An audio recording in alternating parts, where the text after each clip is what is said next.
2024 को भारत रत्न डॉक्टर भीमराव अम्बेडकर की आज पूरे देश में 134वीं जयंती मनाई जा रही है।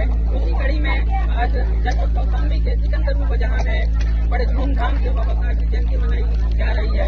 आज कुछ लोग एकत्रित हुए हैं और बाबा साहब ने एक बात कहा था कि शिक्षकों से लिए लोग हैं जिससे किया है वही दल का रहा है। इस तरह देखिए, सबसे पहले आपको धन्यवाद। आज परम पूज्य डॉक्टर बी आर अम्बेडकर साहब जो दलितों से वंचितों के मसीहा आज भारतीय संविधान के बदौलत आज हम लोग मान सम्मान जिंदगी जीने का मौका मिला।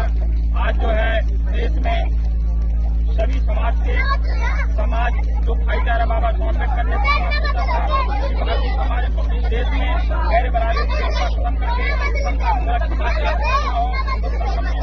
है और सबसे ज्यादा तमाम ऐसे जो है बाबा साहब अम्बेडकर इस देश में राष्ट्र की अगर चुना जाता है तो दलित समाज को, और इस देश में प्रधानमंत्री भी अगर है व्यवस्था है भारतीय संविधान के बदौलत कि इस देश का प्रधानमंत्री भी दलित समाज को हो सकता है।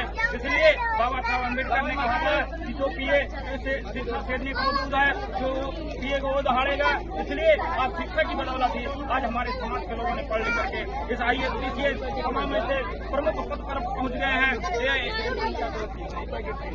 BD से लेकर के BDC प्रधान, जिला पंचायत सदस्य, विधायक, सांसद, यहाँ तक कि इस देश में सबसे बड़े प्रदेश की आदरणीय बहन कुमारी मायावती जी भी देश के मुख्यमंत्री 4 बार बने थे। इसलिए बाबा साहब अम्बेडकर के संविधान ने ये ताकत दिया कि आज इस देश में दलित शोषित समाज जो भी वंचित समाज है उस देश में अगर पढ़ लिख करके उनके बच्चे कहीं भी किसी भी इसीलिए इस देश में बाबा साहब अम्बेडकर ने कहा था जो पियो को दहाड़ेगा।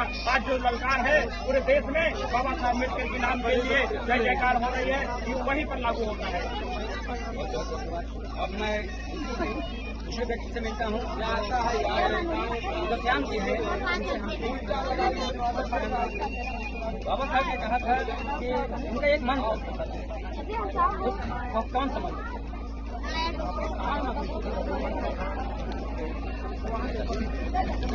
शिक्षित बनो, संगठित रहो, संघर्ष करो। तो हम लोग उसी कड़ी में हैं। हम लोगों को, बच्चों को आज पेन किताबें और भारत का नक्शा भेंट कर बाबा साहब के शिक्षित बनो और संगठित रहो जैसे कार्यक्रम को आगे बढ़ाने का काम कर रहे हैं। हम लोग बहुजन समाज को जगाने का काम कर रहे हैं जिससे बहुजन समाज जागे हमारा और छोटे छोटे अपने बच्चों को पढ़ाने का काम करे, जो पढ़कर IAS PCS से लेके देश का नेतृत्व करे।